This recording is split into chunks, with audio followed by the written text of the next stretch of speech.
The next hour will inform you on how cybersecurity is one of the most significant threats to our national security, as well as the battle that cybersecurity experts are undergoing every day on your behalf to protect you, your families, and your data.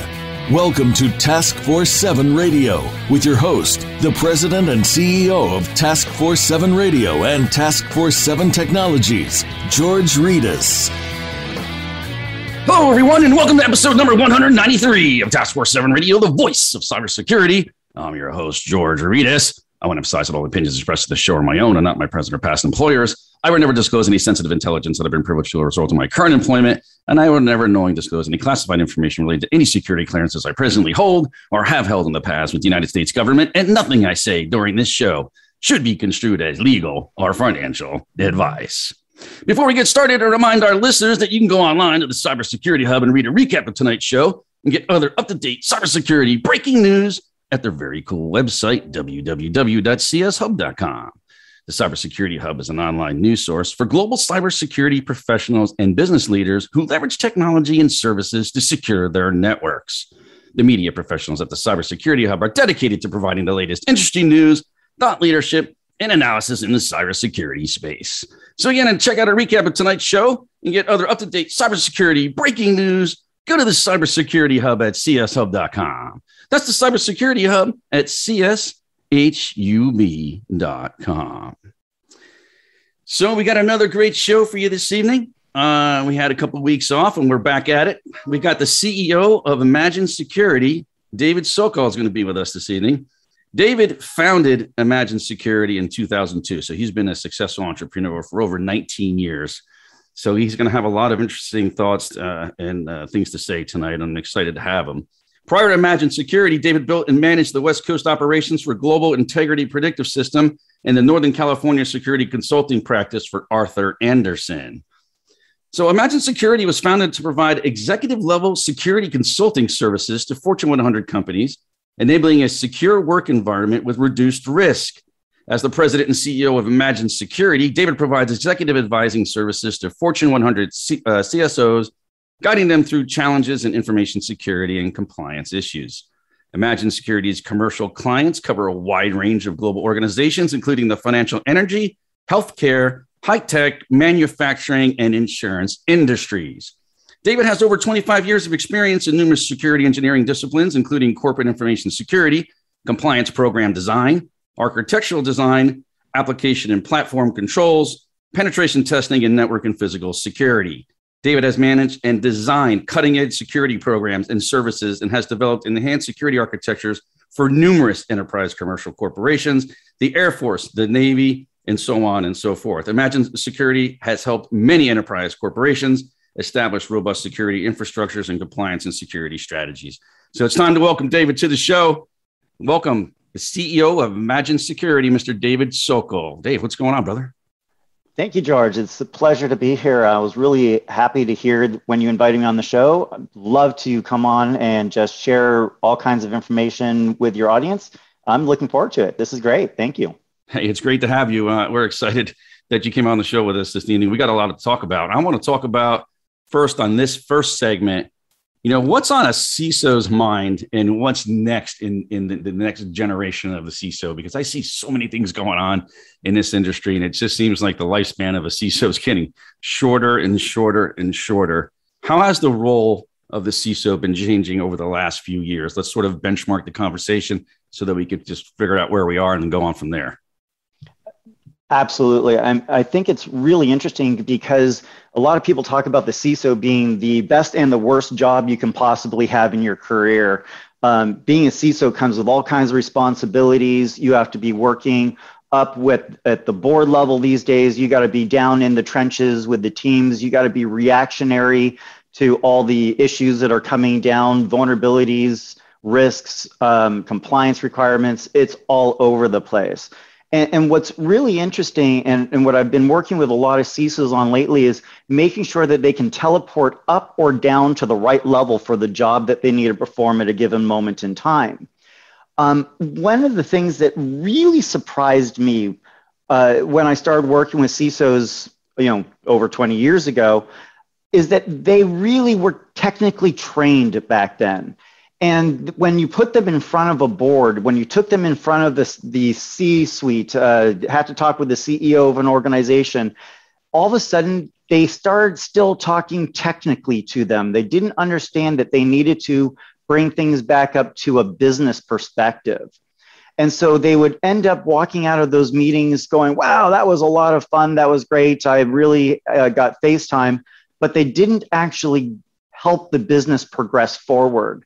So today, what we're seeing is the trend is almost a division of the CISO role, one that is more like a chief security officer that starts working in the boardrooms, working with the C-suite, and a CISO that becomes more of a technical role. So they're working a little bit more down, making sure all these security operations within the business are being taken care of. So we really have to see now the next gen of security professionals who are going to be our leaders be more business trained. They have to come in with that background where they can talk numbers, where they can talk value to the business, where they can talk to the business executives about risks and quantify things for them in a way that they can get things funded and move forward. David, what's more important in your mind? The ability for the CISO to speak a common lexicon of risk to the board, to be a risk professional, or to be a technologist? You know, that's the great thing that's shifting today, is that we really need in the industry to be able to talk that business side to the board. They don't, if we walk in there and talk about a cross-site scripting and we caught 17,000 antiviruses today, the board's tuning us out. That's not information they can use and make decisions upon. We need to walk into the board and talk to them in a way of, here is our risk level. If we realize this risk, if something negative were to happen to us, we stand to lose this amount in terms of funds. This amount of funds or value of intellectual property. We could be fined the following amount. We could lose our clients. We could see a trickle that goes on for years that could have a material effect on the business. And that's how, when we're talking with them, they need to understand the full picture and not just, hey, the cost for a new antivirus is going to be, $5,000 or pick a number out of a hat.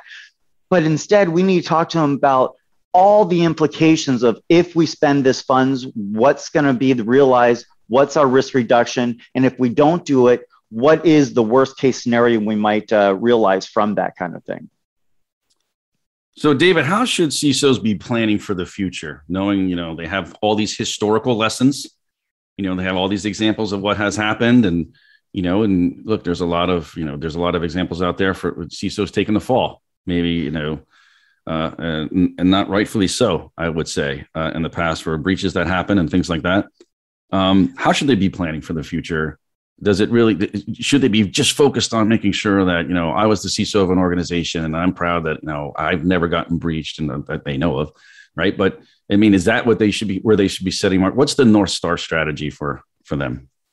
Yeah, let's start off with the fact that the CISO is the individual in the seat at the time of a breach, if it were realized. Unfortunately, they are in the hot spot, right?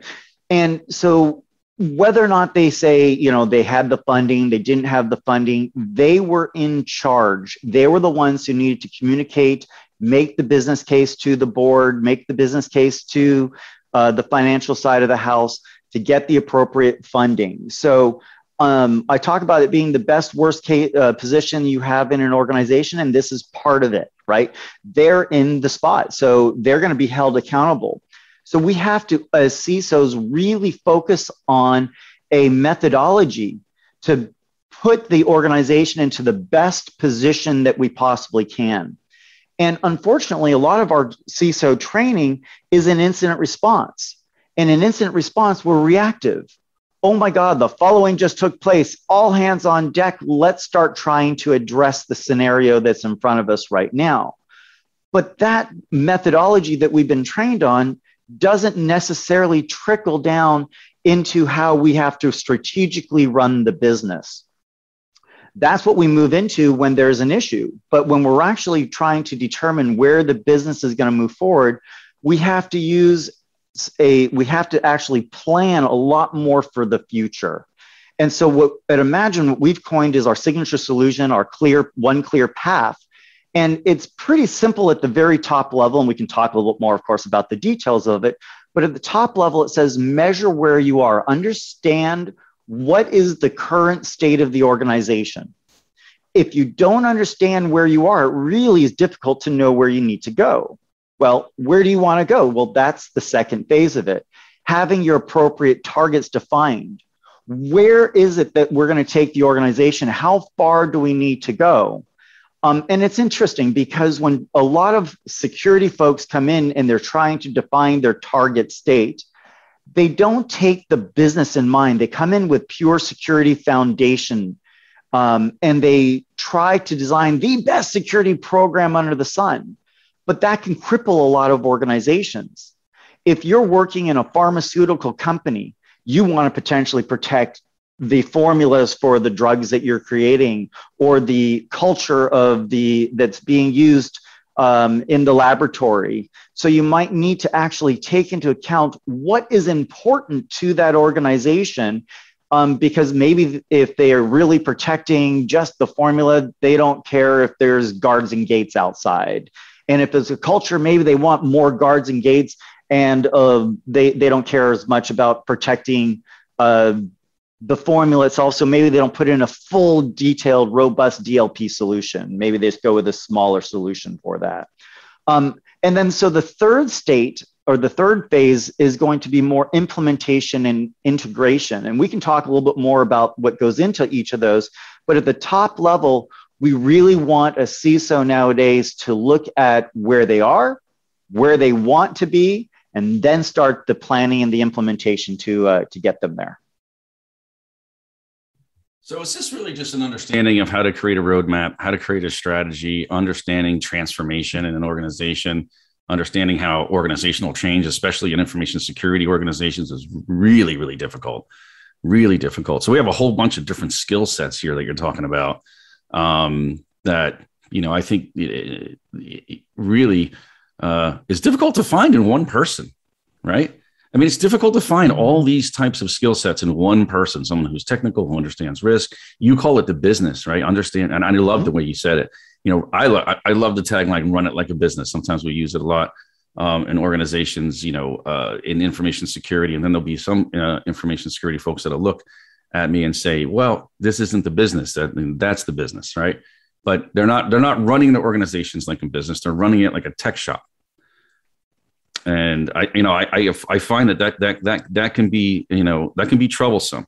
You talk about, one clear path a little bit. Tell us a little bit about that. What does a CISO's plan look like with one clear path? It's it's kind of fun, right? Unfortunately, security professionals coming up from the technical ranks, they don't, like you said, they don't run it like a business, and so and they're reactionary. So when we started working on one clear path, we started trying to give CISOs a way to move forward, give them a simple set of things that they can start working on in each one of those different areas. So let's start with our current state. We want them to take, most importantly, an inventory of all their assets. If they don't know what they have, how are they going to secure it? How are they going to even know where their data is? So we start off with inventory. What hardware, what software, what applications, what databases, what data, where's your PII? All that kind of stuff starts in your current state. Step number one. The second thing is going to be more of that risk assessment, making sure that we have all of the appropriate information from the networks, the architectures, wireless, vulnerability management, pen testing, all those things that can go into your assessment reports. Now, those are things that CISOs today are really versed in doing. They're really good at running a lot of risk assessments. It's what they were trained to do. But then the next step becomes really important, moving to quantifying the exposure so that they can understand the risk, the likelihood, the impact in a way that they can communicate that information to the business, right? It's not good enough anymore just to have 1,000 dashboards. They actually needed to take it down and distill it to something that a board level individual could understand. At one point, I was called into a CISO's office because he was having trouble with his metrics division. And he goes, "Hey, Dave, check this out." And he asked his team to load up the metrics for him. And the metrics team was really proud of what they had developed. They clicked the button to turn on the metrics tool. It was web-based, and it started loading graphic after graphic.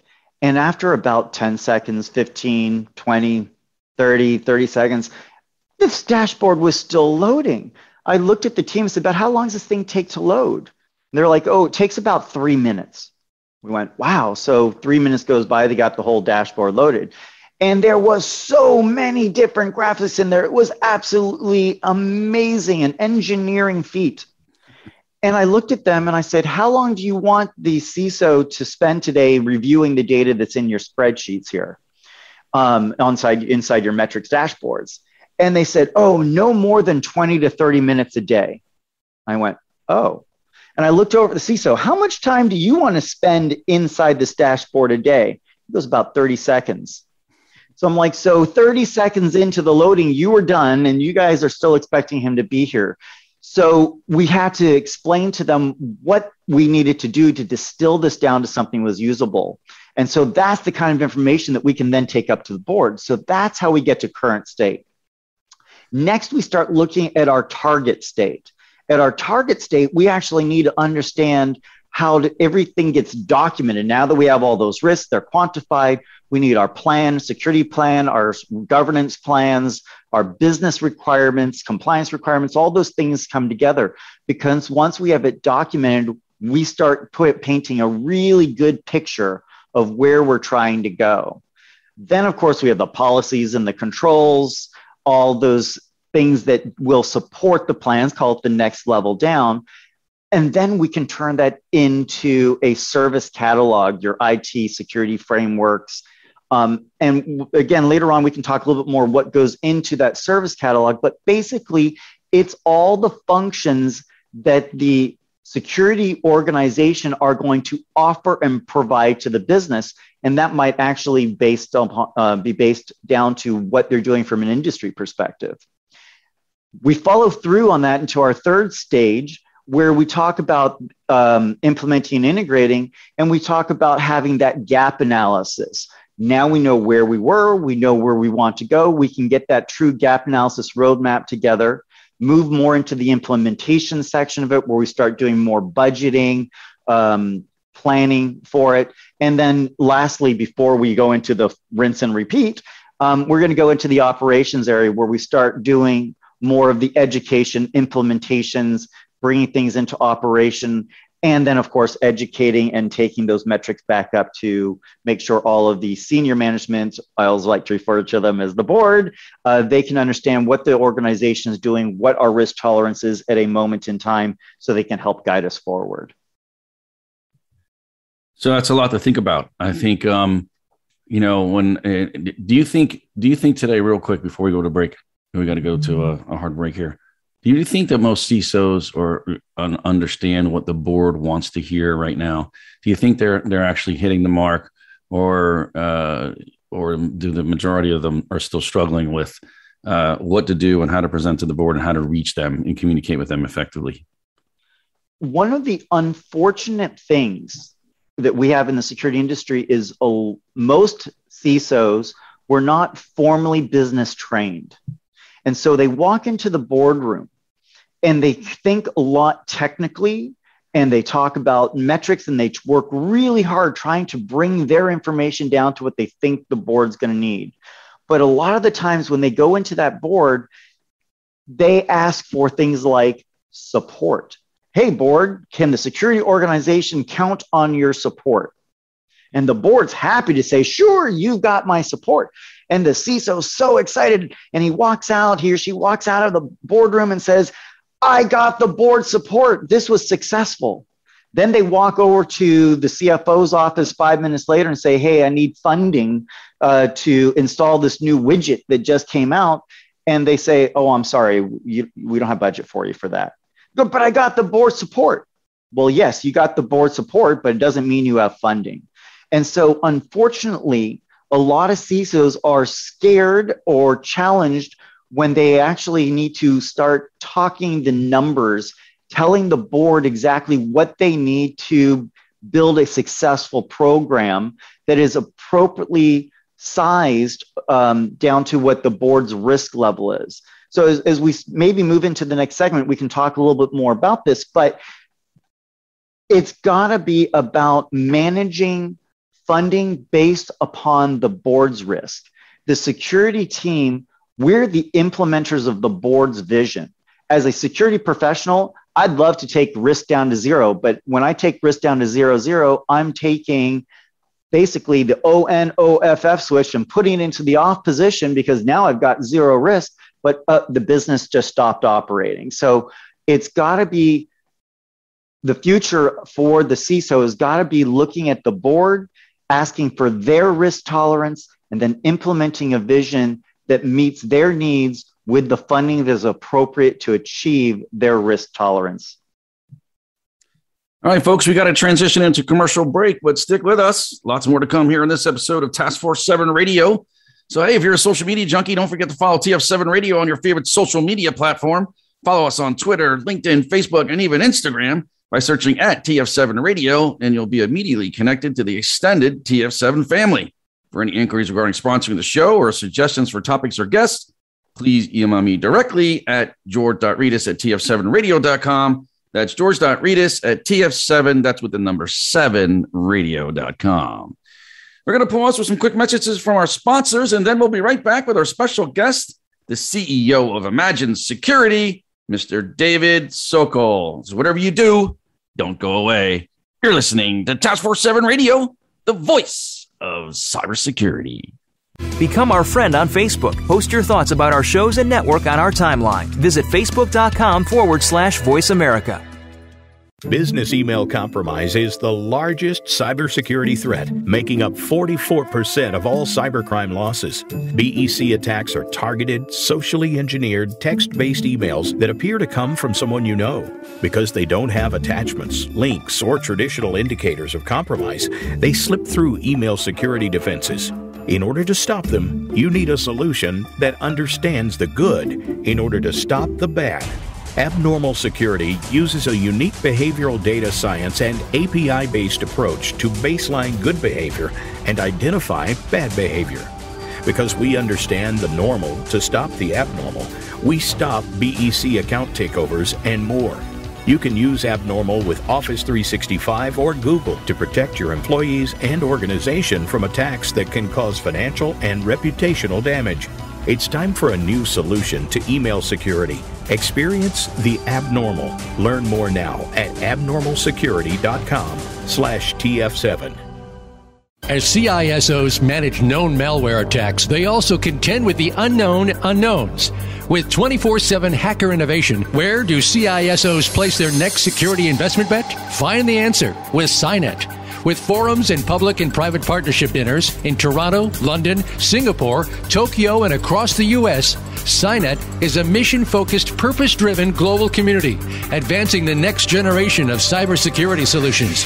As an entrepreneurial ecosystem superconnector, SINET brings innovators, top cybersecurity professionals, solution providers, investors, and government executives into a collaborative alliance. Join SINET's global community to empower your organization and the industry to defeat hackers with cybersecurity's next generation of innovation. Learn more at security-innovation.org or Google SINET, SINET. In today's interconnected world, digital transformation is taking us on a journey towards exciting new ways to work, live, and communicate. In business, staying out in front of the competition means pushing the boundaries of the status quo and exploring the possibilities of the future. However, pushing forward into this fast-changing digital landscape brings a new level of uncertainty and risk that must be measured, understood, and managed.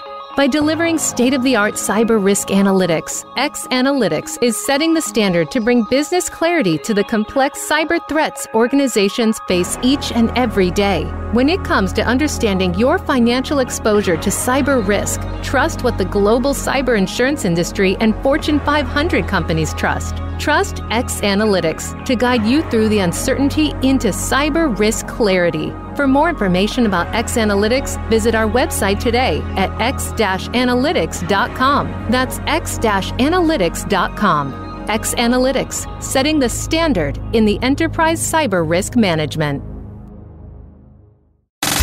Have you friended us on Facebook yet? Why not? Just go to facebook.com/Voice America or search for the keywords Voice America. Once you are part of our Facebook network, you'll receive daily messages about what's happening with our shows, this week's featured guests, and new happenings at the Voice America Talk Radio Network. And you can add your voice to the always active discussions on our timeline. Just go to facebook.com/Voice America or search for Voice America.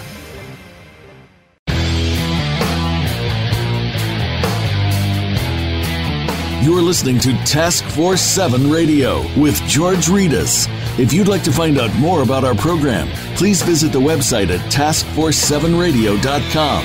Again, that's Task Force 7 with the number 7, radio.com. Now, back to this week's show. Here again is your host, George Ritas. Welcome back to Task Force 7 Radio, the voice of cybersecurity. We're back with our special guest, the CEO of Imagine Security, Mr. David Sokol. So in the first segment, David, we're talking about CISOs and we're talking about plans and their approach to board presentations and how they communicate and some of the skills that they need. And I want to get a little bit into, how they manage budgets. And, if because it's a big deal if you have, if you're in a really challenging information security environment and you don't have a very big budget, things can get really difficult, and your business management skills will really be on showcase at that time to see if you're successful, right? So CFOs and boards often give, CISOs a budget. Some places they give them an unlimited check, an open check, a blank check. And then some places, the budget's real tight. And these days, I think the budget's getting tighter as time goes on. Not every CISO has a blank check. So can a CISO be effective when they're managing to these budgets? I'm always amazed when I get a phone call from a CISO out there and they tell me, hey, I'm looking for a penetration test. I'm like, great, fantastic. Let's get you a quote for a penetration test. And then I find out that they don't even have they're all cost conscious. How much is that pen test going to cost? And let's say it's all $10,000. And then you give them the results of the penetration test and they go, well, I guess I'm going to put in for the budget to fix these things next year. And you're going to leave these critical vulnerabilities open until next year? Well, yeah, I have to put in for the budget. And I'm just like, oh my God, are we going to actually leave the organization vulnerable for an extended period of time because you weren't given a budget? Maybe it's time to go ask them for some budget right now.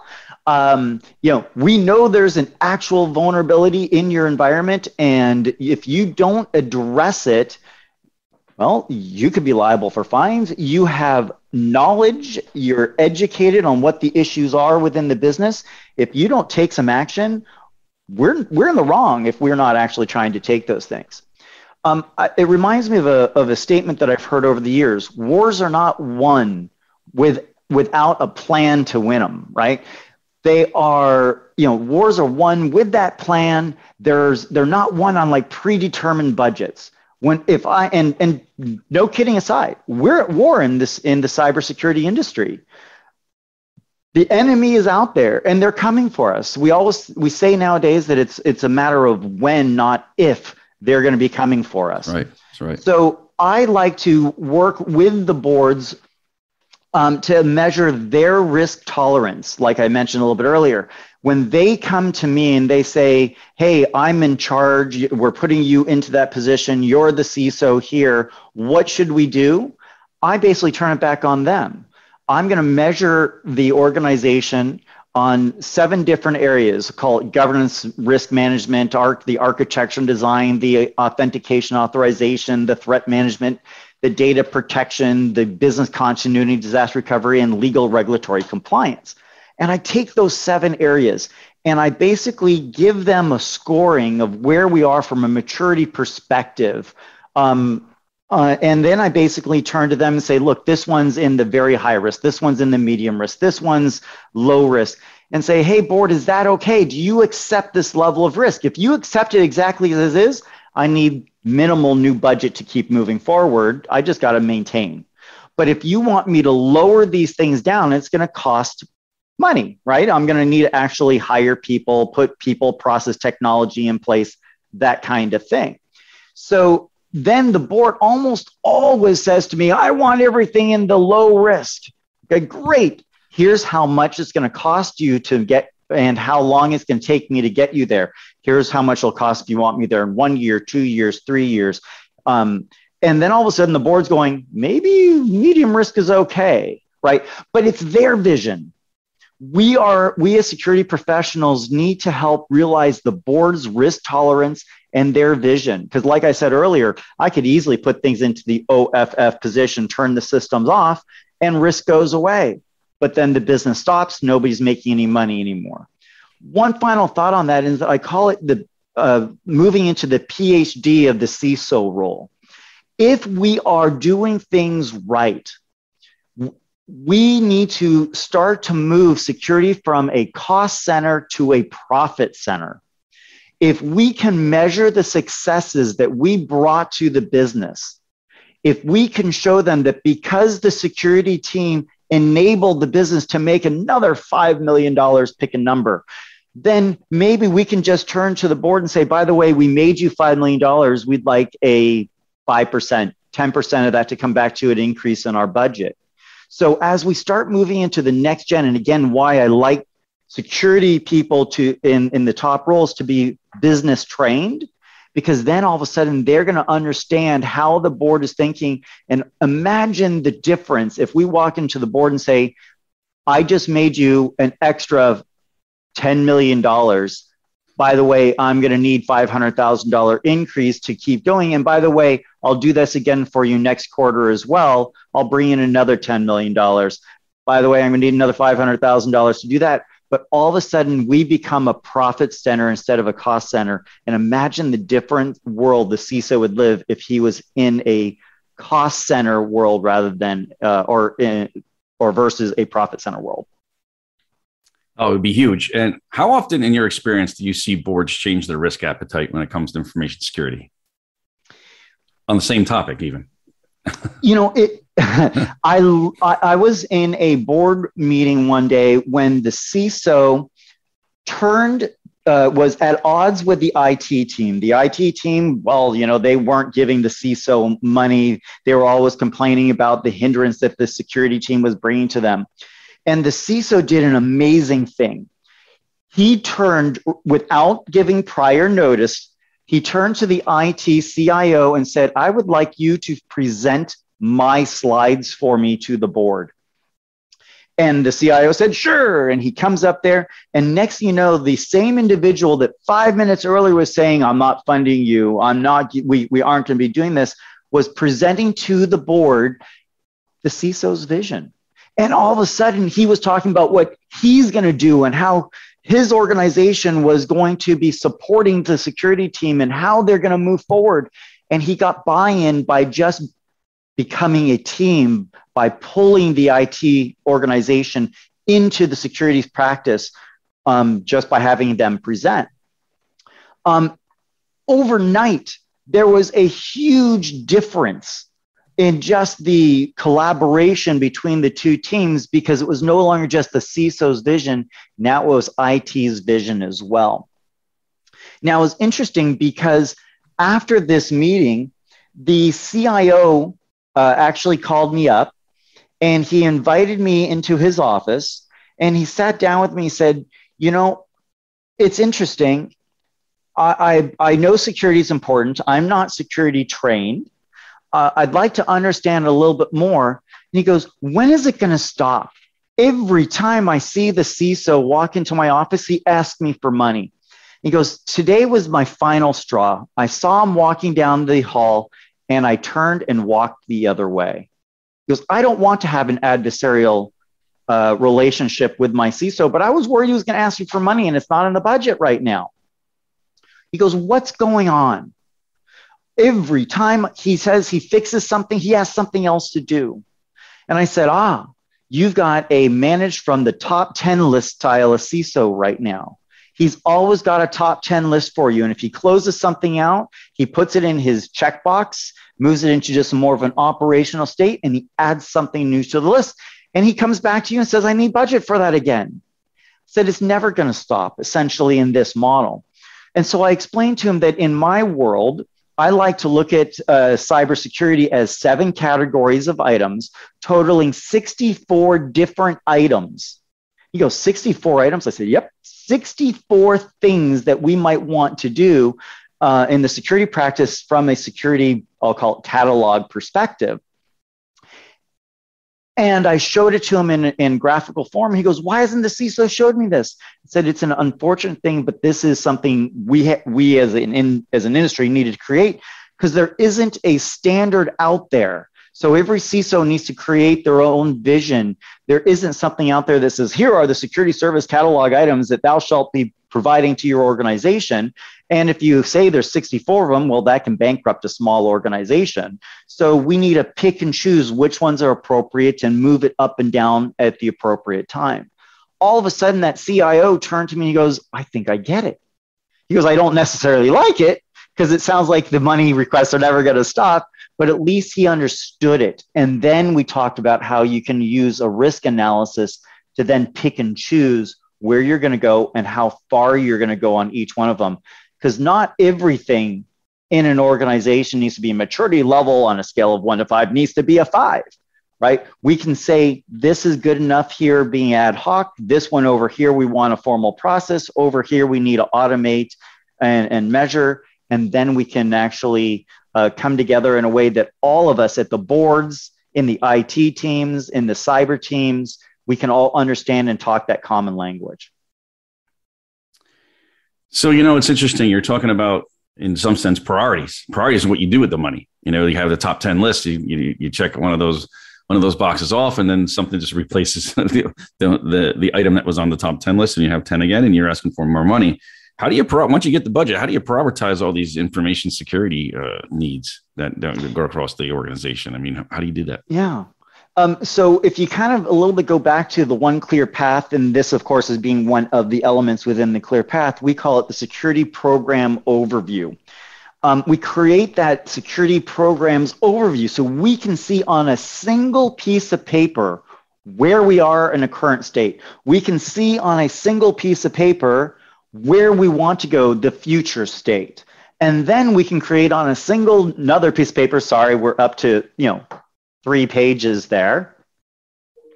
We're up to 3 pages there, but we basically can see exactly where all the gaps are and where we need to go. And that way we can then start prioritizing. And not everything needs to be cleaned up and fixed kind of going forward. We need to pick and choose those items one at a time, look at them, evaluate them, come up with a plan so that we know exactly how we're going to get from where we are to where we need to go. And then we can move into that third phase of our one clear path, which is the implementation and the integration. So I see a lot of CISOs come in and want to create goals and objectives right around, the beginning of the year, for the next fiscal year. They get their budget and they want to say, okay, here's what we want to accomplish.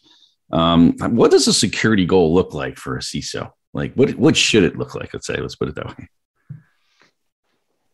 So if we kind of go back to the idea of 64 items in a security catalog, what you would find when you look at the world from a catalog perspective is not all items are going to directly correlate back to like a compliance regulation. It's going to be much bigger and broader than that. We're going to have in our governance risk management program, executive sponsorship, strategic planning, having a security charter, having our policies, all those kind of things that are going to go into those things. And each one of them is made up of course, people, processes, and technology at various levels.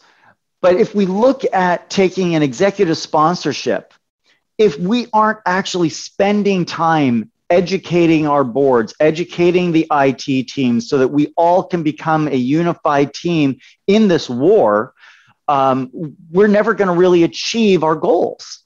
So I think of it as kind of like having a blueprint. Imagine if you're going to be going to build a home for a moment. First, you got to look at the land. You got to see, are you flat or are you sloped? Do you have a lot of land? Do you have a little land? Do you want to build a 1-story home, a 2-story, 3-story? Are you going to have, is it flat so we can just start building? But we're going to want to make sure we build, the foundation first. Then we're going to want to build the walls. Then we're going to want to put a roof on it. Then we're going to decide what types of locks and doors and things that are going to go into it. I haven't heard of too many people out there who are successful at building homes without having a plan out there, right? So the same thing needs to happen here. We need to actually put together a plan that has the architectural designs of the entire security program, that governance risk management, your plans for architecture, your plans for how you're doing authentication and risk management, and so on. And that way we can actually start implementing a program that has a direction and an end goal in mind. The clearer you can make that goal, the more articulate you can get it, whether it be words, a graphical picture, or in my world, I like to use those, a single piece of paper of what the entire security program will look like, current, future, and in moving towards our goal line. It makes a huge difference when you can put that in front of everyone and everyone uses, and I'm trying to use words that everyone up to the board can understand. Everybody looks at it and says, I get it.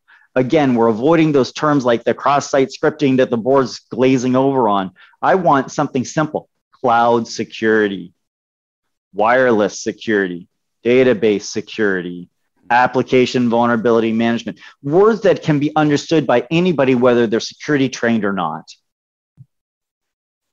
Dave, we've got to take another short break to hear from our sponsors, but don't go away, folks. We'll be right back with our special guest, the CEO of Imagine Security, Mr. David Sokol. You're listening to Task Force 7 Radio, the voice of cybersecurity. Become our friend on Facebook. Post your thoughts about our shows and network on our timeline. Visit facebook.com/Voice America. As CISOs manage known malware attacks, they also contend with the unknown unknowns. With 24/7 hacker innovation, where do CISOs place their next security investment bet? Find the answer with SINET.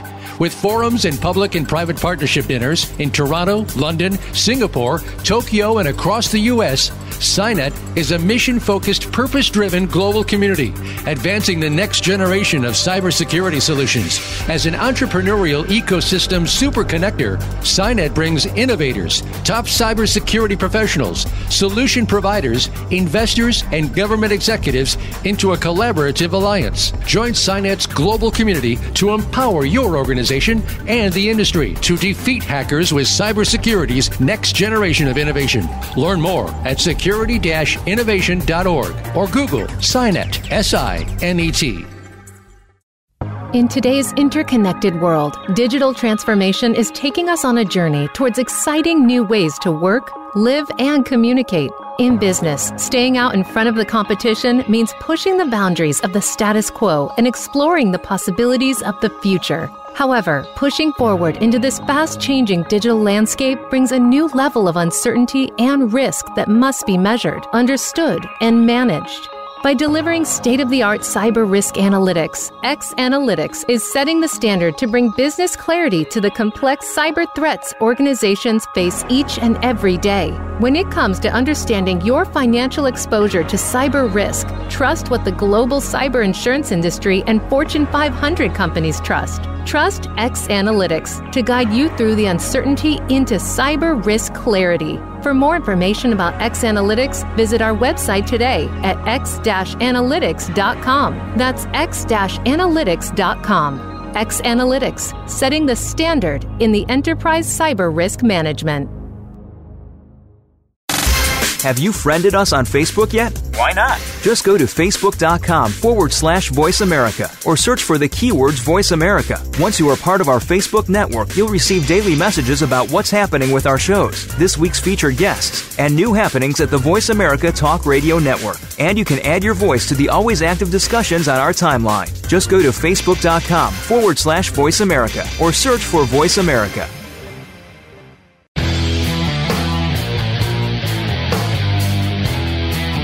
You're listening to Task Force 7 Radio with George Ritas. If you'd like to find out more about our program, please visit the website at taskforce7radio.com. Again, that's Task Force 7 with the number 7, radio.com. Now, back to this week's show. Here again is your host, George Ritas.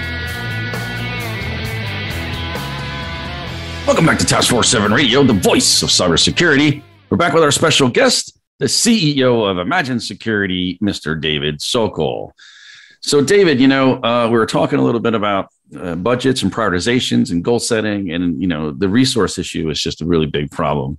And I would be remiss if I let you go through the whole episode without talking about the resource issue. I mean, most CISOs organizations are really challenged with finding and keeping talent, especially when they have to adhere to a geolocation policy that the firm has in place. Finding talent in a specific location can be much more challenging than just finding talent, which is challenging to begin with. But what advice would you give CISOs who are facing this huge obstacle to success?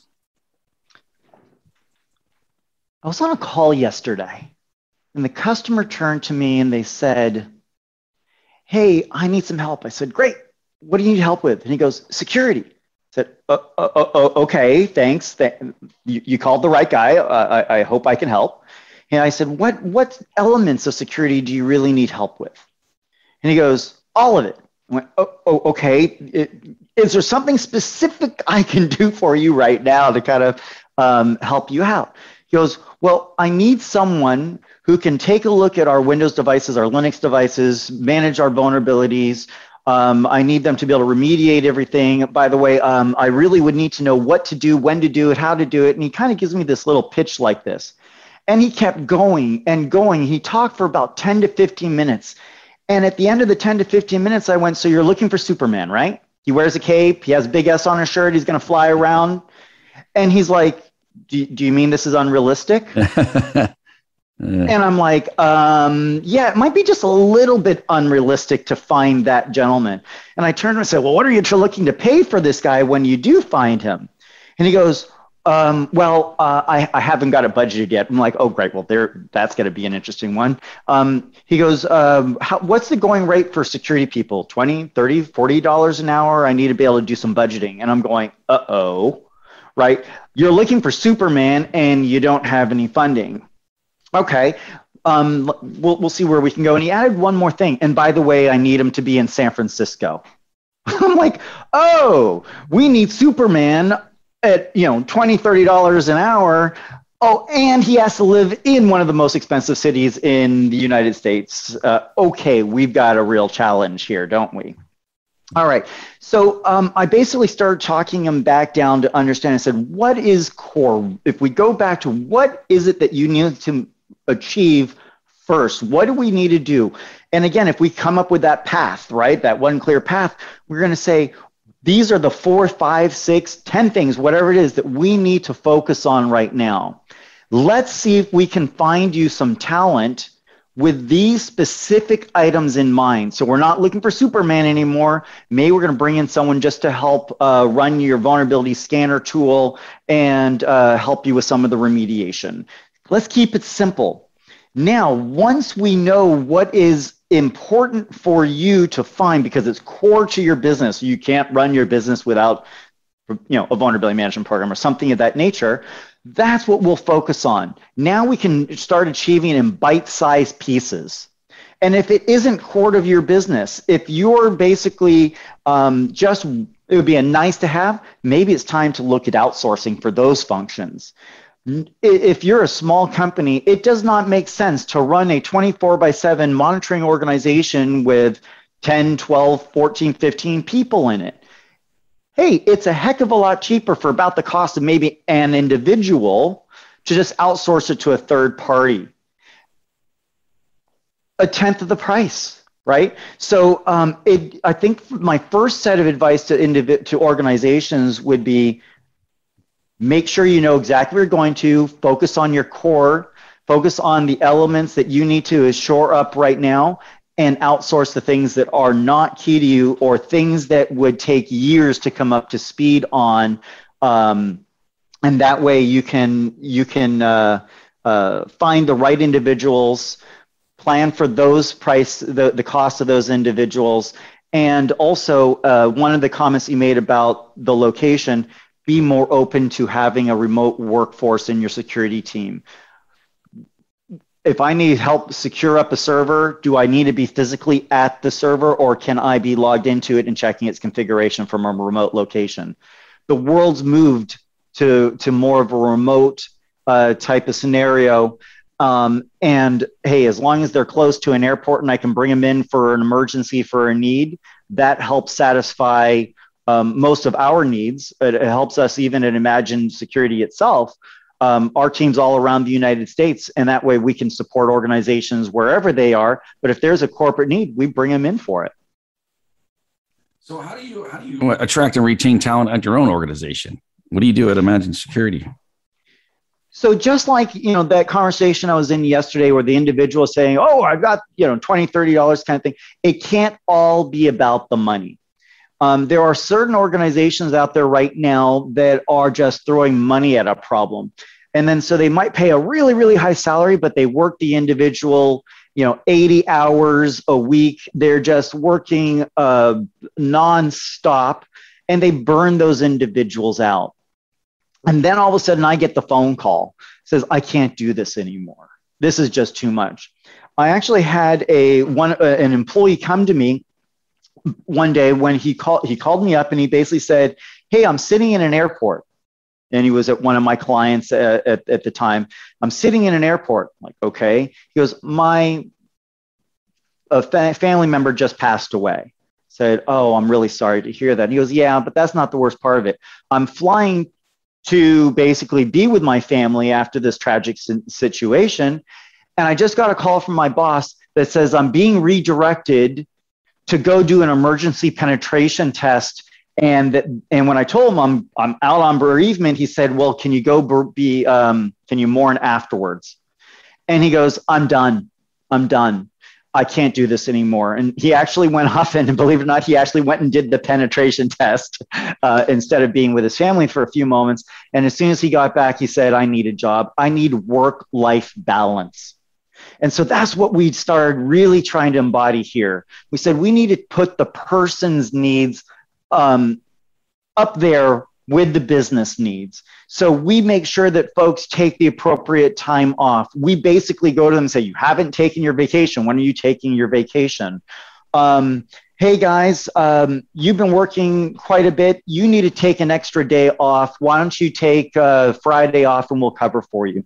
So we've created a true family style of organization where we care about each other. And we literally are looking out for everybody's mental health as well, helping make sure that they're all taking everybody into account.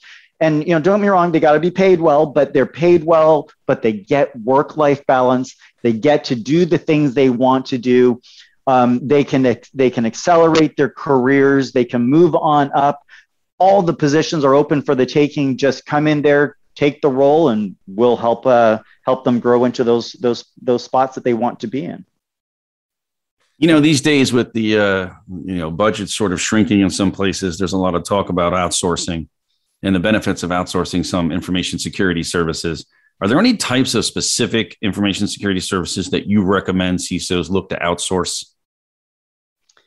Yeah, first off, if you come back down to understanding what your needs are, if you're in the United States and you need a penetration test that's going to be used in the EU for, let's say, a SaaS provider, something like that, you need a CREST certified penetration test company. You're not going to have, typically, most organizations aren't going to want to become CREST certified just so they can do their own internal penetration test. Right? If there are regulatory requirements for a third party right there, a third party penetration test, that's something you immediately know you got to outsource, right? But if there's specific requirements as well on it, like CREST certification, Imagine's CREST certified, you're going to want to outsource those types of functions. I also mentioned a little bit ago, look, if you're a small organization and you need to have 24/7 monitoring, well, it makes perfect sense to send the managed services, the monitoring, the response, type of function out to that third party as well. So things like penetration testing, red team, monitoring, compliance efforts is another interesting one. I was on a call recently with a CIO who basically says they don't have a CISO, right? They're a small, lean organization, and they don't even have a CISO. And so he says every time there's another compliance requirement ahead of him, he needs to learn everything there is. And he's not, in his case, he's not a security guy or compliance person. So he has to sit down, read the regulation, try to interpret it. And he says, for what might take a security compliance person, a couple hours to do, it's taking him weeks. Why? Why not bring in the expert and have them on retainer, have them on staff for the 2-4 hours that you need over there, or a week, 2 weeks, whatever, versus we did the math for him. They were spending, I think it was 2,600 hours for what we figured could be done in about 500 hours by a security professional. We actually measured it for him. We came back and did the math. And it was amazing to him when he realized that they get almost a year and a half of person effort back to run the organization by just outsourcing a virtual CISO in this case at about a quarter time. So it was a huge time savings, and in the end, it's going to become a huge cost savings by just sending those kind of things out for outsourcing. Hey, well, it's great to have you on the show, Dave. I was thinking about maybe putting together a panel and some of the folks that you could come on and talk with, about some of these issues, because I think this is where the rubber meets the road. I think, especially today, making sure that CISOs are effective in their organizations and making sure that they're doing the right things with the dollars that they have. And there's a lot of different challenges. There's a lot of different skill sets that are needed, and I don't think every CISO has those skill sets. I'm thinking right now that the deputy CISO position is becoming a very big spot. Because now it fills in some skill sets that the CISO doesn't have, right? So those are the types of things that at least spurred my the conversation. I think it spurred my thought when we were talking. I really appreciate you coming on. I can't wait to have you back, man. Thanks for coming. It'd be my pleasure to be back anytime. Happy to attend any of those sessions that you would like. This was a lot of fun. Thank you. Hey, appreciate it. Thanks. All right, folks, it's time to go. But before we do, I want to remind our listeners to visit the Cybersecurity Hub to read a recap of tonight's show and get other up-to-date cybersecurity breaking news at www.cshub.com. That's the Cybersecurity Hub at cshub.com. Thanks for tuning in. You're listening to Task Force 7 Radio, the voice of cybersecurity. Stay frosty out there.